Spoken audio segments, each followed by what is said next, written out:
आपका स्वागत है यूरेका पे। आज हम 8th क्लास के चैप्टर 2 को देखेंगे, पॉलिटिकल साइंस।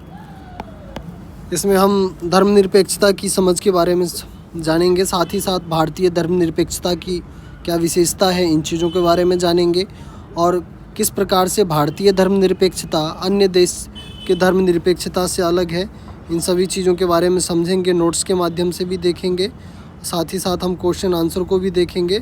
इस प्रकार से आज इस वीडियो में हम चैप्टर 2 को पूर्ण रूप से कवर करने की कोशिश करेंगे। आइए हम आरंभ करते हैं। सर्वप्रथम हम धर्मनिरपेक्षता यानी कि सेकुलरिज्म के अर्थ को समझते हैं। तो धर्मनिरपेक्षता का अर्थ है राज्य किसी भी धर्म को बढ़ावा नहीं देती है और सभी धर्मों को समान महत्व देती है। यानी कि राज्य से यहाँ पे तात्पर्य है किसी भी देश से। आपको मैं बताऊं कि भारत धर्मनिरपेक्ष देश है, ये हमने लास्ट वीडियो में देखा था, जब हम भारतीय जो संसदीय प्रणाली है, इन चीज़ों की जब हम विशेषता को जान रहे थे, भारतीय संविधान के विशेषता को जान रहे थे, तो उस समय हमने देखा कि जब भारतीय संविधान की विशेषता में एक ये भी विशेषता थी कि भारत जो है वो एक धर्मनिरपेक्ष देश है, धर्मनिरपेक्ष राज्य है। यहाँ पे सभी धर्मों को समान रूप से देखा जाता है। सरकार किसी धर्म विशेष को बढ़ावा नहीं देती है। तो इस प्रकार से हमने भारतीय संविधान की विशेषताओं को जब समझ रहे थे, उसमें एक चीज़ हमने और देखा था कि हमारे पास जो मौलिक अधिकार मिला हुआ है, उसमें भी हमें एक अधिकार के बारे में हमने चर्चा किया था, जिसका नाम था धार्मिक स्वतंत्रता का अधिकार। धार्मिक स्वतंत्रता का अधिकार। तो धार्मिक स्वतंत्रता के अधिकार में आपने देखा होगा कि इसका यही तात्पर्य था कि जो यहाँ पे रहने वाले लोग हैं, उनके पास में धार्मिक स्वतंत्रता है, यानी कि वो किसी भी धर्म को फॉलो कर सकते हैं, कि अपना वो धर्म भी बदल सकते हैं, किसी भी विशेष धर्म की उपासना कर सकते हैं और साथ ही साथ वो उन चीज़ों का प्रचार प्रसार भी कर सकते हैं। लेकिन सरकार के द्वारा किसी धर्म विशेष को बढ़ावा नहीं दिया जाता है। आपने सुना होगा भारत के बारे में कि भारत का कोई राष्ट्रीय धर्म नहीं है, लेकिन ठीक जो भारत के पड़ोसी देश पाकिस्तान है, वहाँ पे इस्लाम जो है वो राष्ट्रीय धर्म है। यानी कि पाकिस्तान की सरकार के द्वारा वहाँ के इस्लामिक जो धर्म है, उन चीज़ों को बढ़ावा दिया जाता है, इस्लाम को बढ़ावा दिया जाता है और इस्लामिक तौर तरीके के अनुसार चीज़ों को, समाज को चलाया जाता है। लेकिन भारत में, भारतीय समाज में आप देखते होंगे कि किस प्रकार से विभिन्न धर्म के लोग, विभिन्न जाति के लोग, सभी लोग इकट्ठे रहते हैं। आपके स्कूल में ही आप देख लीजिए कि किस प्रकार से अलग अलग धर्म और जाति के लोग समान रूप से रहते हैं, समान रूप से पढ़ाई करते हैं और समान रूप से समाज में एक साथ रह रहे हैं। तो धर्मनिरपेक्षता से तात्पर्य मुख्य रूप से यही है कि जो राज्य है, जो सरकार है, किसी भी धर्म को बढ़ावा नहीं देती है। यानी कि राज्य और सरकार का कोई अपना धर्म नहीं होता है और सभी धर्म को समान महत्व दिया जाता है इनके द्वारा।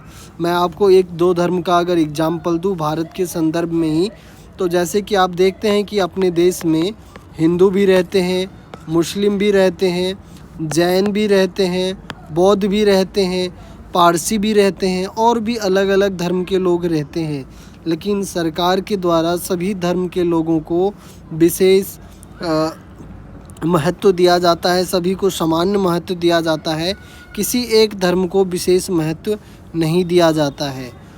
सरकार की जो भी नीति बनती है वो सभी धर्मों के लोगों के ऊपर में समान रूप से लागू होता है। क्या आपने कभी ऐसा देखा है भारत में कि किसी एक धर्म के लोगों के लिए अलग से कानून बनाया जाता होगा और किसी एक धर्म के लोगों के लिए अलग से कानून बनता होगा? नहीं, ऐसा नहीं होता है। यही धर्मनिरपेक्षता की एक विशेष लक्षण है, यानी धर्मनिरपेक्षता, धर्म के मामले में न्यूट्रल होना, इसी को हम धर्मनिरपेक्ष के रूप में समझते हैं। आइए धर्मनिरपेक्षता को और भी हम देखते हैं। कुछ एग्जाम्पल दिया गया है आपकी पुस्तक में कि धर्मनिरपेक्ष होना क्यों ज़रूरी है। अगर धर्मनिरपेक्ष नहीं होगा तो इससे समाज के ऊपर में क्या प्रभाव पड़ सकता है। जैसे कि पहला जो एग्ज़ाम्पल है वो हिटलर द्वारा जर्मनी में यहूदियों पे अत्याचार को लेकर के है। आपने जर्मनी के हिटलर के बारे में सुना होगा। इन्होंने यहूदी धर्म के लोगों के ऊपर में अत्याचार किया था, यानी कि उनको दबाया गया था, उनको नरसंहार किया गया था यहूदियों का। इसके बाद में वर्तमान समय में जो सर्वाधिक यहूदी है वो इज़राइल में रहते हैं। तो यहूदी वहाँ पे बहुसंख्यक है, यानी यहूदी की संख्या वहाँ पे ज़्यादा है। तो यहूदी वर्तमान समय में वहाँ पे मुसलमान को और ईसाई लोगों को क्या करते हैं, तो दबाने का काम करते हैं। और साथ ही साथ अगर आपने सऊदी अरब के बारे में सुना होगा, सऊदी अरब जो कि एक इस्लामिक देश है, वहाँ पे अब वर्तमान समय में 1-2 साल पहले जाकर के एक हिंदू मंदिर का निर्माण किया गया है। लेकिन इससे पूर्व सऊदी अरब में अभी तक एक भी हिंदू मंदिर का निर्माण नहीं किया गया था। यानी कि सऊदी अरब में मस्जिद के अलावा अन्य किसी भी धर्म के किसी भी धार्मिक संस्थान थे ही नहीं वहाँ पे। तो इस प्रकार से आप समझ सकते हैं कि किसी खास धर्म को मानने वाले देश और साथ ही साथ जो धर्मनिरपेक्ष देश है उनमें क्या अंतर होता है। उनमें यही अंतर है कि जो धर्मनिरपेक्ष देश है वहाँ पे कभी भी जो बहुसंख्यक है वो अल्पसंख्यकों के ऊपर में अत्याचार नहीं कर सकते हैं, क्योंकि देश के जो नियम और कानून है वो उनको ऐसे करने से हमेशा रोकती है। अब साथ ही साथ जब हम धर्मनिरपेक्षता की बात करते हैं तो इसके कुछ महत्वपूर्ण पहलू भी हो जाता है, कुछ महत्वपूर्ण इसका गुण भी होता है। जो सबसे पहला गुण ये है कि धर्म का राज्य से अलग होना। यानी आपको अगर मैं बताऊं तो एक तरफ आप धर्म लिखिए, दूसरी तरफ आप सरकार लिखिए, या फिर आप राज्य लिखना है तो आप राज्य लिखिए, लेकिन सरकार से आप आसानी से इन चीज़ों को समझ सकते हैं। यानी कि जो धर्म है वो अपनी जगह है, सरकार अपनी जगह है। जो विभिन्न धर्म के लोग हैं, सरकार इनमें से किसी एक विशेष धर्म को विशेष महत्व नहीं देती है। सरकार के लिए सभी धर्म बराबर माना जाता है। सरकार कभी भी धार्मिक रूप से किसी चीज़ का प्रयोजन नहीं करती है। जैसे कि आपके पुस्तक में आपके स्कूल का भी एग्जाम्पल दिया गया है कि आपके स्कूल में किसी विशेष धर्म के पर्व को नहीं मनाया जाता है। हाँ, लेकिन आपको हर एक धर्म से जुड़े हुए जो कुछ विशेष पर्व होते हैं उनमें छुट्टी ज़रूर मिलती होगी। लेकिन ये आपने देखा होगा कि सभी धर्मों से संबंधित पर्वों के दिन आपको छुट्टी मिलती है। किसी विशेष धर्म से संबंधित पर्वों के दिन आपको सिर्फ छुट्टी नहीं मिलती है।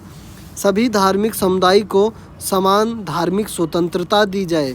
जैसे कि मैंने आपको पहले ही बताया कि आपने भारतीय संविधान को जब हम पढ़ रहे थे, संविधान की विशेषता को जब हम पढ़ रहे थे पहली चैप्टर में, तो हमने देखा कि भारत में लोगों के पास में धार्मिक स्वतंत्रता का अधिकार है। यानी कि ये धर्मनिरपेक्षता की बहुत बड़ी पहचान होती है कि वहाँ पे लोगों के पास में धार्मिक स्वतंत्रता हो। यानी कि जो वहाँ के समुदाय जो है, वहाँ के जो निवासी है, वहाँ पे जो रहने वाले लोग हैं, वो किसी भी धर्म को अपना सकते हैं, किसी भी धर्म को मान सकते हैं, पूजा उपासना कर सकते हैं और साथ ही साथ अपने धर्म को त्याग सकते हैं, उन चीज़ों का प्रचार प्रसार कर सकते हैं। तो ये मुख्य रूप से धार्मिक स्वतंत्रता के अंतर्गत आता है। तो जो धर्मनिरपेक्षता अगर आप देखें तो कोई देश अगर अपने आप को धर्मनिरपेक्ष कहता है तो वहाँ की समाज जो है, वहाँ की जो सरकार है, उसका आप ये 2 प्रकार के चरित्र देख सकते हैं, उनकी गुण देख सकते हैं। हमने ऊपर देख ही लिया सेकुलरिज्म की, हमने परिभाषा को समझ लिया ऊपर कि राज्य किसी भी धर्म को बढ़ावा नहीं देती है और सभी धर्मों को समान रूप से महत्व देती है। उनके लिए हिंदू, मुस्लिम, सिख, ईसाई सब बराबर माना जाता है। अब हम धर्मनिरपेक्षता की कुछ विशेषता को समझते हैं कि धर्मनिरपेक्षता की क्या विशेषता होती है। सरकार किसी एक धर्म के पक्ष में नहीं खड़ी होती है। अभी भी हमने ऊपर देखा कि धर्म से राज्य को अलग होना होता है। यानी जो जैसे कि भारत है, तो भारत के बारे में आपको मैंने क्या बताया कि भारत में ये नहीं कह सकता कोई कि भारत सिर्फ इस धर्म का समर्थन करता है। क्योंकि भारत में रहने वाले लोग जो हैं वो विभिन्न धर्म के लोग हैं, विभिन्न संस्कृति के लोग हैं और सबके पास में अपना धार्मिक स्वतंत्रता है। इसके तहत वो अपनी धार्मिक मान्यता को मानते हैं। ये उनके ऊपर में निर्भर करता है कि कौन व्यक्ति क्या मानता है, किस चीज़ को अपनाता है, किस धर्म को अपनाता है। ये व्यक्ति की जो मौलिक स्वतंत्रता है, मौलिक अधिकार है, उसके अंतर्गत व्यक्ति को धार्मिक स्वतंत्रता प्रदान किया गया है। यानी कि राज्य और धर्म दोनों अलग अलग चीज़ें हो जाती है। इसके बाद में जो दूसरा पहलू है इसका, किसी धर्म के खिलाफ भेदभाव नहीं करना।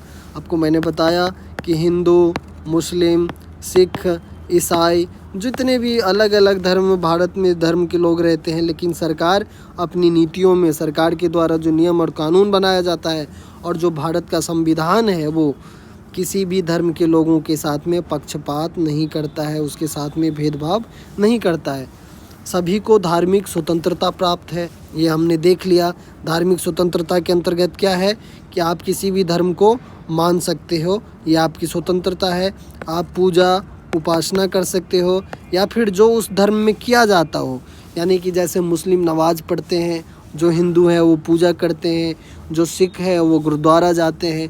यानी कि हर एक धर्म के व्यक्ति अपने अपने धार्मिक चीज़ों को फॉलो कर सकते हैं।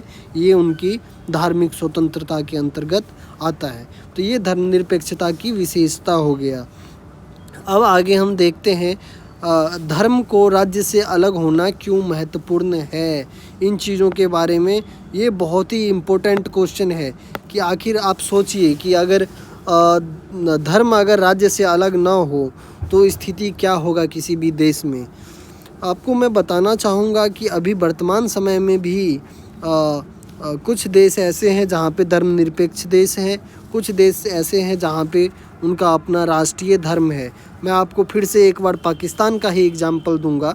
पाकिस्तान का क्या है, तो इस्लाम वहाँ का इस्लाम जो है वहाँ का क्या है, तो राष्ट्रीय धर्म है। यानी पाकिस्तान जो देश है उसका राष्ट्रीय धर्म इस्लाम है। पाकिस्तान के द्वारा, पाकिस्तान के सरकार के द्वारा इस्लामिक तौर तरीके के अनुसार वहाँ के समाज को चलाया जाता है।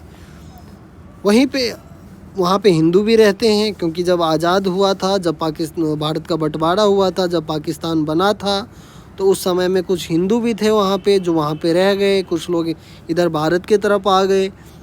तो दिन प्रतिदिन उनका संख्या जो है कम होता चला गया पाकिस्तान में, जो हिंदू भाई बंधु वहाँ पे रह रहे थे। इसके पीछे जो मुख्य वजह थी वो ये थी कि जो इस्लाम को मानने वाले जो लोग थे, जो मुस्लिम थे पाकिस्तान में, उनकी संख्या अधिक थी, यानी कि वो बहुसंख्यक थे, और जो हिंदू वहाँ पे बच गए थे वो अल्पसंख्यक थे। तो बहुसंख्यकों ने क्या करा, अल्पसंख्यक हिंदू के ऊपर में अत्याचार किया और उनके साथ वर्तमान समय में भी अत्याचार किया जाता है। तो इस प्रकार से वहाँ पे दिन प्रतिदिन उनका जो है हास्य होते चला गया, उनकी संख्या कम होती चली गई। बहुत सारे लोगों को ज़बरदस्ती धर्म परिवर्तन करा दिया गया जो वहाँ पे इस्लाम को मानने वाले लोग नहीं थे। और साथ ही साथ और भी बहुत सारी चीज़ें होती है, जैसे कि धर्म के आधार पे मान लीजिए कि भेदभाव किया जाना सरकार के द्वारा, धर्म के आधार पे जो है अत्याचार किए जाना। जो धार्मिक बहुसंख्यक है वो अल्पसंख्यक को क्या करेगा, अल्पसंख्यक को दबाने का काम करता है, उसका शोषण करने का काम करता है। क्योंकि जो बहुसंख्यक होगा उसका संख्या क्या होगा, समाज में हमेशा ज़्यादा होगा। अब वो क्या करेगा, अल्पसंख्यक को अल्पसंख्यक को क्या करेगा, तो वो दबाने का काम करेगा, उनका शोषण का काम करेगा। तो अल्पसंख्यक ऐसे देशों में, यानी कि जिनकी संख्या कम होती है, उनका कभी भी पूर्ण विकास नहीं हो पाता है और वे समाज पिछड़ते हुए चले जाते हैं। तो इस प्रकार से किसी भी देश में को धर्मनिरपेक्ष होना महत्वपूर्ण माना जाता है। और ऐसा भी नहीं है कि जो देश धर्मनिरपेक्ष नहीं है, सारे देश ऐसे नहीं है कि मतलब वहाँ पे जो दूसरे देश धर्म के मानने वाले लोग रहते हैं उनका शोषण किया जाता हो। जैसे कि मैं आपको फिर से एक बार सऊदी अरब का एग्जांपल दूंगा। सऊदी अरब में भी इस्लाम को माना जाता है, लेकिन सऊदी अरब में बहुतायत में दूसरे धर्म को मानने वाले भी लोग हैं, लेकिन उनके साथ में इस प्रकार के अत्याचार नहीं किए जाते हैं। लेकिन अधिकतर ऐसी संभावना होती है, जैसे पाकिस्तान का मैंने आपको एग्जांपल दिया। ऊपर हमने जर्मनी के हिटलर के बारे में पढ़ा कि किस प्रकार से उसने यहूदियों के साथ में अत्याचार किया। साथ ही साथ हमने इज़राइल के बारे में भी पढ़ा कि किस प्रकार से इज़राइल में यहूदी बहुसंख्यक थे, जो इस्लाम थे वो अल्पसंख्यक थे, इस्लाम को मानने वाले जो मुसलमान हैं। तो इस प्रकार से उनका धार्मिक शोषण जो है वहाँ पे किया जा रहा था और समाज में इस प्रकार की चीज़ें चल रही होती है। तो इसलिए अपेक्षा किया जाता है किसी भी देश से कि वो अगर धर्मनिरपेक्ष हो तो सामाजिक सद्भाव जो है बना रहता है। धर्म से राज्य को अलग रखना क्यों महत्वपूर्ण है, इन चीज़ों को हम समझते हैं। यानी सेम आप उसको रिलेट कीजिए, जैसे हमने ऊपर पढ़ा कि किसी भी देश के लिए धर्मनिरपेक्ष होना क्यों ज़रूरी है, तो ठीक उसी प्रकार से यहाँ पे कह रहा है कि ये धर्म और सरकार को क्यों अलग होना चाहिए, ये दोनों एक दूसरे से क्यों अलग होना चाहिए, इन दोनों को एक में क्यों नहीं होना चाहिए। क्योंकि देखिए, अगर सरकार अगर धर्म के अनुसार अगर देश को चलाने लग जाए तो सिर्फ क्या होगा, तो किसी एक धर्म विशेष को ही फ़ायदा पहुँचेगा और जो दूसरे धर्म के मानने वाले लोग हैं उनका क्या होगा, तो हानि होगा, उनका नुकसान होगा, उनका शोषण होगा, उनके ऊपर में अत्याचार होगा, वो अपना विकास नहीं कर पाएंगे, उनके धार्मिक स्वतंत्रता का ख्याल नहीं रखा जाएगा। तो इसीलिए ज़रूरी है कि धर्म से राज्य को अलग रखना महत्वपूर्ण माना जाता है। हम समझते हैं कुछ पॉइंट को कि धार्मिक भेदभाव को रोकने के लिए, जैसे कि आपको मैंने पाकिस्तान का एग्जाम्पल दिया था अभी, आपने देखा कि पाकिस्तान में जो सरकार है और जो धर्म है वो दोनों इकट्ठे हैं, एक साथ चलते हैं, वो दोनों अलग नहीं है। तो इसका परिणाम वहाँ पे क्या था कि हिंदू के साथ में, सिख के साथ में क्या किया गया, तो मुसलमानों के द्वारा भेदभाव किया गया। लेकिन वहीं पे जब आप भारत की बात करते हैं तो भारत एक धर्मनिरपेक्ष देश है और आप देखते हैं कि अपने देश में किस प्रकार से विभिन्न धर्म के लोग इकट्ठे रहते हैं, उनके साथ में भेदभाव नहीं किया जाता है और ना ही यहाँ के जो बहुसंख्यक लोग हैं वो अल्पसंख्यकों का शोषण करते हैं। अब हम जब दूसरे पॉइंट पे आते हैं तो धार्मिक स्वतंत्रता सुनिश्चित करने के लिए, धार्मिक स्वतंत्रता के बारे में हम कई बार जान चुके हैं कि धार्मिक स्वतंत्रता से क्या तात्पर्य है। हमने मौलिक अधिकार में भी समझा, हमने भारतीय संविधान के विशेषता को जब हम पढ़ रहे थे उस टाइम पे भी समझा हमने, और अभी भी समझा कि धार्मिक स्वतंत्रता क्या होता है। तो धार्मिक स्वतंत्रता सुनिश्चित करने के पीछे जो एक मुख्य वजह होती है वो होती है बहुसंख्यक के निरंकुशता को रोकना। यानी कि जिस धर्म के लोगों की संख्या ज़्यादा है वो इतना शक्तिशाली न बन जाए, वो इतना निरंकुश न बन जाए, यानी उनके ऊपर में उनके शक्ति को बांधना। नहीं तो जो जिनकी संख्या अधिक है, स्वाभाविक बात है कि वो जिनकी संख्या कम है वो उनका शोषण करेंगे, एक्सप्लॉयटेशन करेंगे। इसीलिए धार्मिक स्वतंत्रता को सुनिश्चित करने के लिए ये माना जाता है कि धर्म और राज्य को अलग होना चाहिए। जो तीसरा पॉइंट है वो सरकार को धर्म से अलग रखने के लिए, यानी सरकार जो है धर्मनिरपेक्षता इसीलिए भी ज़रूरी है कि सरकार जो है धर्म से अलग हो और धार्मिक स्वतंत्रता की रक्षा करे। नहीं, अगर सरकार अगर धर्म के साथ में चलने लग जाएंगे तो फिर क्या होगा, सरकार किसी एक विशेष धर्म का समर्थन करेगा और जो साथ ही साथ जो दूसरे धर्म को मानने वाले जो लोग हैं उनके साथ में भेदभाव होगा, उनका शोषण होगा, उनकी धार्मिक स्वतंत्रता का रक्षा नहीं किया जा सकता है, क्योंकि खुद ही सरकार किसी एक विशेष धर्म को बढ़ावा दे रही है। तो इसलिए ये 3 पॉइंट है जो महत्वपूर्ण हो जाता है। आपके एग्ज़ाम में क्वेश्चन बनाए जा सकते हैं कि धर्म से राज्य को अलग रखना क्यों महत्वपूर्ण है। तो बच्चों, आपको ये हमेशा कंफ्यूज नहीं होना है। आपने जो ऊपर जो आपने देखा ये धर्म से राज्य को अलग रखने की बात हो रही है यहाँ पे, और ऊपर आपने धर्मनिरपेक्षता की विशेषता के बारे में समझा कि धर्मनिरपेक्षता क्या होता है, और साथ ही साथ इससे पहले आपने देखा कि धर्म जो सेकुलरिज्म है इसका परिभाषा क्या है। तो चीज़ों में कंफ्यूज नहीं होना है, आप इसको 1 से 2 बार देखिए, पढ़िए, आपको चीज़ें समझ में आ जाएगी। अब हम समझते हैं भारतीय धर्मनिरपेक्षता को कि भारत में भारतीय संविधान में धर्मनिरपेक्षता को किस तरीके से बताया गया है। तो मुख्य रूप से 3 बिंदु को जानेंगे। सर्वप्रथम ये है कि धर्म की स्वतंत्रता, यानी कि भारत में पहले भी मैंने आपको बताया कि भारत सरकार का अपना कोई धर्म नहीं है। भारत एक धर्मनिरपेक्ष देश है। यहाँ पे सभी व्यक्ति को धार्मिक स्वतंत्रता मिला हुआ है, जिसके तहत कि व्यक्ति किसी भी धर्म को अपना सकता है, उसको फॉलो कर सकता है, उस धार्मिक अनुष्ठानों का फॉलो कर सकता है। यानी कि जो हिंदू है वो पूजा पाठ कर सकता है, जो सिख हैं वो गुरुद्वारा जाते हैं, जो इस्लाम को मानने वाले हैं वो नमाज़ पढ़ने जाते हैं। सब अपने अपने धर्म का सम्मान करें, दूसरे का धर्म का भी सम्मान करें। इस प्रकार से अपने धार्मिक चीज़ों को वो कर सकते हैं। तो सरकार के द्वारा उनके साथ में भेदभाव नहीं किया जाता है धर्म के आधार पे। धर्म के आधार पे सरकार के द्वारा भेदभाव नहीं करना, ये दूसरा पॉइंट है। यानी सरकार जो कोई पॉलिसी बनाएगी तो ऐसा नहीं होगा सरकार की नीति में कि आप हिंदू हो तो आपके लिए ये अलग नीति होगा, आप मुसलमान हो तो आपके लिए अलग होगा, आप सिख हो तो आपके लिए अलग होगा। नहीं, सरकार के लिए इस देश में रहने वाले सभी लोग बराबर हैं, सभी धर्म के लोग बराबर हैं, सभी धर्म के प्रति समान व्यवहार, यानी सबके साथ में समान व्यवहार किया जाएगा। सब किसी के साथ में अलग अलग व्यवहार नहीं किया जाता है। जैसे कि आपके स्कूल में अलग अलग धर्म के पढ़ने वाले बच्चे हैं, लेकिन क्या आप देखते हैं कि स्कूल में उनके साथ में अलग अलग व्यवहार किया जाता हो? नहीं किया जाता है। इसी प्रकार से अपने देश में जो भी नियम कानून बनते हैं, नीति बनते हैं सरकार के द्वारा जो बनाया जाता है, सभी धर्मों के लिए समान रूप से बनाया जाता है। किसी भी धर्म के साथ में भेदभाव नहीं किया जाता है। और साथ ही साथ सबसे जो महत्वपूर्ण है वो भारतीय संविधान में हमने देखा कि मौलिक अधिकार में हम सभी को क्या है तो धार्मिक स्वतंत्रता का अधिकार मिला हुआ है, जिसके तहत हम सभी व्यक्ति धार्मिक रूप से किसी भी धर्म को मानने के लिए, किसी भी धर्म को फॉलो करने के लिए, उसका प्रचार प्रसार करने के लिए हम सभी स्वतंत्र हैं। तो ये हमारा मौलिक अधिकार है। तो इस प्रकार से आप भारतीय संविधान के तहत धर्मनिरपेक्षता के 3 बिंदु को आपने देखा। ये एकदम महत्वपूर्ण है, आप इसको याद रखिए। तीनों एक दूसरे से कनेक्टेड है। आप इसमें से 2 भी याद रखते हैं तो फिर भी आपका कम चल जाएगा। एक आप धार्मिक स्वतंत्रता के बारे में याद रखिए कि मौलिक अधिकार में है, और दूसरा आप सरकार और धर्म के बारे में याद रखिए कि सरकार सभी धर्मों के साथ में समान व्यवहार करता है और धर्म के आधार पे किसी के साथ में भेदभाव नहीं किया जाता। यानी ये दोनों भी आपस में एक दूसरे से जुड़ा हुआ है।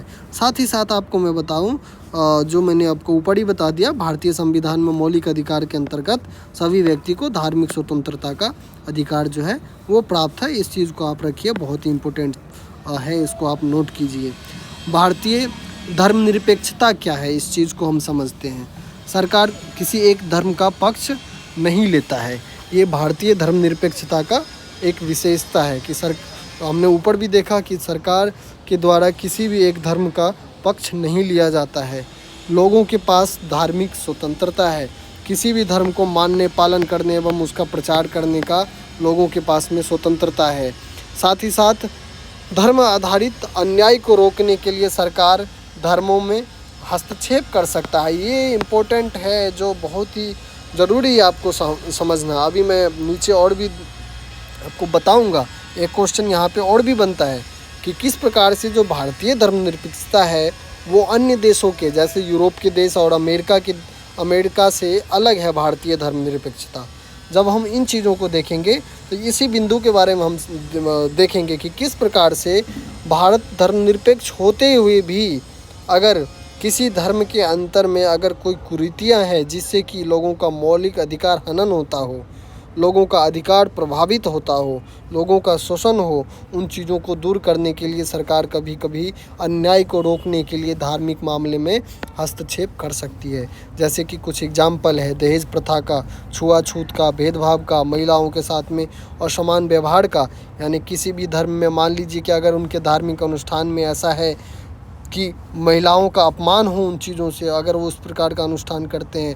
मान लीजिए जैसे कि हिंदू धर्म की मैं एक बात बताऊं, यहाँ पे जातिगत भेदभाव है, तो आपने देखा कि संविधान में इन चीज़ों के लिए समानता के अधिकार के तहत इन चीज़ों के ऊपर में रोक लगाया गया है। यानी कि आप हिंदू हैं तो इसका तात्पर्य ये नहीं है कि अगर सरकार धर्मनिरपेक्ष है तो आपको इस चीज़ के लिए सरकार दंडित नहीं करेगी। तो इसीलिए सरकार इन चीज़ों में हस्तक्षेप करती है कि धर्म आधार पे आप अन्याय नहीं कर सकते हैं।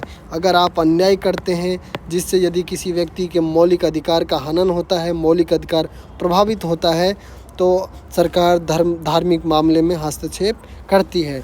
जैसे कि मान लीजिए आपको और एक मैं एग्जांपल देता हूँ बलि प्रथा को लेकर के। हिंदू धर्म में पहले बलि प्रथा प्रचलित थी, लेकिन बाद के वर्षों में इसके ऊपर में रोक लगा दिया गया। क्यों? क्योंकि इससे जानवरों का जो है उनका भी एक नैतिक, अगर देखा जाए, उनका भी जीवन है, उसको आप मारते हैं जो जीव जंतु है। इन चीज़ों के खिलाफ सद्भावना को देखते हुए इसलिए जो सरकार के द्वारा ये एक्शन लिया गया। तो इस प्रकार की चीज़ें हैं कि यानी कि यदि धार्मिक आधार पे अगर अन्याय हो रहा है कहीं पे, तो धर्म के आधार पे, तो धार्मिक मामलों में सरकार हस्तक्षेप करती है। ये भी भारतीय धर्मनिरपेक्षता का एक मुख्य विशेषता है।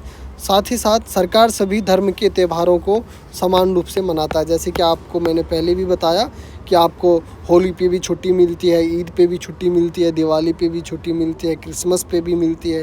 यानी कि सरकार सभी धर्मों को समान रूप से देखती है और सरकार इन चीज़ों में भेदभाव नहीं करती है। अब हम देखते हैं, एक लास्ट क्वेश्चन है कि भारत की धर्मनिरपेक्षता अन्य देश के धर्मनिरपेक्षता से किस प्रकार अलग है। तो जो सामाजिक न्याय सुनिश्चित करना भारत की जो धर्मनिरपेक्षता है इसका सबसे बुनियाद है। यानी सामाजिक न्याय से क्या तात्पर्य है? सरकार अन्याय को रोकने के लिए धार्मिक मामले में हस्तक्षेप कर सकती है। ये बहुत इंपॉर्टेंट हो जाता है और आपके एग्ज़ाम में क्वेश्चन पूछे जा सकते हैं। यहाँ से डायरेक्ट क्वेश्चन बनेंगे। आप इसको याद रखिए कि भारतीय धर्मनिरपेक्षता जो है वो अन्य देश के जो धर्मनिरपेक्षता है उससे किस प्रकार अलग है। दोस्तों, मैं आपको बताऊं कि जो यूरोप है, जो अमेरिका है, इन सभी देशों में क्या है, धर्मनिरपेक्षता का मतलब कि सरकार धार्मिक मामले में ना के बराबर हस्तक्षेप करती है। लेकिन आपको मैंने ऊपर भी बताया और अभी भी बता रहा हूँ कि जो सामाजिक न्याय सुनिश्चित करने के लिए, यानी कि धर्म के आधार पे अगर कहीं पे अन्याय हो रहा है तो भारत सरकार उन चीज़ों में हस्तक्षेप करती है और भारतीय संविधान इन चीज़ों को मंजूरी देती है कि अगर किसी व्यक्ति का अगर मौलिक अधिकार प्रभावित हो रहा है तो इन चीज़ों को रोका जाए। और सरकार के पास में ये शक्ति है कि इन चीज़ों के लिए वो नियम कानून प्रावधान जो है बना सकती है ताकि सामाजिक न्याय बरकरार रहे, सामाजिक न्याय को सुनिश्चित किया जाए। ये भारतीय सेकुलरिज्म का सबसे जो बुनियादी पहचान है वो सामाजिक न्याय है और सामाजिक न्याय के आधार पे धार्मिक मामले में सरकार के द्वारा हस्तक्षेप किया जा सकता है। ये भारतीय धर्मनिरपेक्षता की महत्वपूर्ण विशेषता है जो कि भारतीय धर्मनिरपेक्षता को किसी अन्य देश के धर्मनिरपेक्षता से अलग बनाता है। और मुझे उम्मीद है कि आप लोग इस चैप्टर के जो भी क्वेश्चन है इसको बढ़िया सॉल्व कर लेंगे। चैप्टर ख़त्म हो गया ये, कल हम नेक्स्ट चैप्टर को देखेंगे। हमने देख लिया, ये टॉपिक भी हमने देख लिया कि किस प्रकार से अलग है। मैंने आपको अमेरिका का एग्जाम्पल भी समझा दिया और जो इसके क्वेश्चन है काफ़ी इजी क्वेश्चन है, जो मैंने नोट्स लिखा हुआ है वहाँ से आप इन चीज़ों को सॉल्व कर सकते हैं। अगर कोई क्वेश्चन आपसे नहीं बन पाता है तो आप कमेंट बॉक्स में मुझे उन चीज़ों के बारे में पूछिए, मैं आपको ज़रूर उन चीज़ों के बारे में वीडियो बना करके, नोट्स बना करके भेजूँगा और अपलोड करूँगा। आप उन चीज़ों से नोट कर सकते हैं। बहुत बहुत धन्यवाद।